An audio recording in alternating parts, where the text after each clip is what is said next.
Hello and welcome back to Solent Sports News with me, Piran Phillips. Time now for our regular live talk feature, and today I'm joined by American footballer Louis Mokes. Louis, you're in the Great Britain South All-Stars team back in the spring. How did you get selected for this team? Being a part of it was a great time for me. The selection process was a lot tougher than I would have imagined. It's a very competitive environment. You have to really sell your application, and then when you turn up on the day after being selected, it's usually word of mouth at that time. You get recommendations from coaches. Being a player for so many years, I've got a wide experience of the game, but now many coaches know who I am, so they put my name forward, and then you have to show up on the day and be the best man you can be. You have to just give it your all. It's one of them situations where you can't let anything up. You have to put yourself forward at every moment. You have to give everything. You have to sometimes be out your comfort zone. My earlier years of playing, I wasn't much of a leader. As I got towards where I am now, I'm a bit more, so the vocal side of it piped up as well as my playing ability. But now, when I finally got selected, it was so hard because they give you feedback, and reading it back, I was like, how have I been selected with the amount of things you've told me I did wrong? But then you read your strengths and you're like, I fit into their schemes perfectly, and they're exactly what I want to see at that level. It sounds really intense, but also fantastic at the same time. And because you played for the South, you played GB North. How was that game? It must be a lot of bragging rights for that game, South versus North. Yeah, being part of the South team, obviously, you have pride, you have everything you can imagine, as if it was like the big derbies of the world, like Real Madrid, Barcelona, England versus Scotland. Like, that's exactly what it was. And being a part of the sport so long, I know some of the guys from the North, so it's personal bragging rights opposed to just team bragging rights. And playing with some of the guys in the South team that I've played with at adult levels, at senior levels, for teammates, like, we all just don't want to lose because it's one game, and the big thing about it is it's always streamed every year, and you don't want to look bad on a global scale as we're now being presented as with, I can't remember the exact numbers, but it was a few thousand people were watching the All-Star game. And obviously this then correlates into us going into senior levels and being taken on by adult teams. People just don't realise the amount of coverage we get as a sport sometimes. And if you do watch the streams back and stuff, you see how much it means to everyone. Like, even the little achievements people get, they just show it. And beating the North was the big one, because as soon as the final whistle went, everyone cheered, they went mental. Like, you see guys from the same teams hug each other.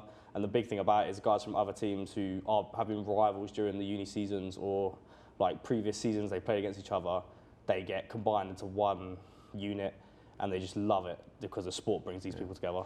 It sounds pretty awesome. So with all this going forward, flag football, now almost a tag rugby version of American football, now being added to the 2028 Olympics. What do you think that does for American football, for the world outside of America? It gives us a chance to showcase our abilities. With teams in England especially, we've been trying to get back to the levels we were about a century ago, all because when the sport first came up, we competed in Europe, we competed around the world as part of the Euro Leagues, but now the sport's come down so much that we just play as an amateur organisation. But now we look forward to the years of when flag football's finally going to be a part of the Olympics. You've got all these countries who have now showcased their abilities in their own represented countries. Like, if you are familiar with the EFL, it's Germany, Turkey, Italy, all these teams have their own organisations. They play like their mini leagues against each other, and now they will be able to show it on an international scale. As much as America will probably be the powerhouse because that's where most of the talent comes from, you don't realise the Italys of the world, they have such a foundation for talent within their country that it really just brings it down. And now you've got to realise that these countries are just going to be there to show what they can do against. It does sound pretty awesome, and we can't wait to see it and can't wait for 2028. So thank you, Louis, for coming in and chatting to us. It's time for a short break now, but I'll be back with a look ahead to all the midweek football fixtures in a couple of minutes. Thank you. Tomorrow, nearly 500 ocean kayakers will be leaving Rottnest Island, Australia.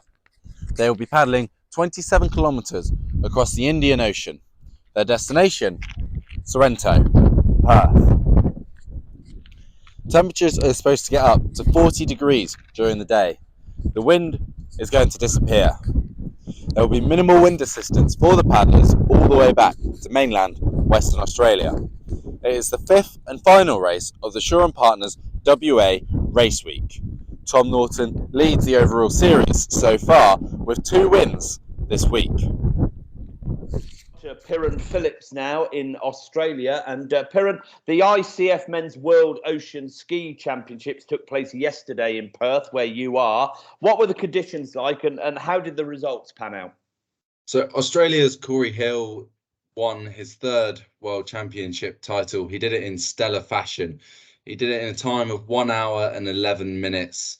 He averaged 18 kilometers an hour throughout the race. It was the fastest World Championships of the sport in the last 5 years. He did it with the wind coming up the coast of Perth behind their backs, and it boosted them along. The podium was rounded out by the South Africans. 2nd place was 45-year-old Hank McGregor, and 3rd place was Joshua Fenn. He finished just half a second ahead of 4th after 21 kilometers of racing. So, been a long old 10 days out there in Perth. What have the athletes been competing in?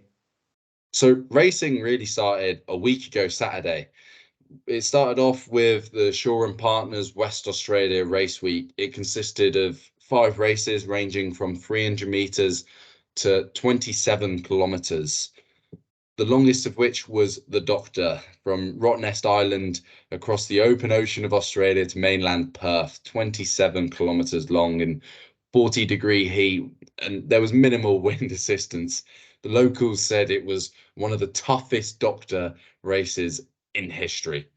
But it perhaps wasn't even the hardest race of the whole time. The hardest race came with one of the 12-kilometer races in the midweek. It was 42 degrees heat and no wind to help the paddlers. There were reports that some of the guys were vomiting during the race, one of which was favoured Mackenzie Hinnard of Australia.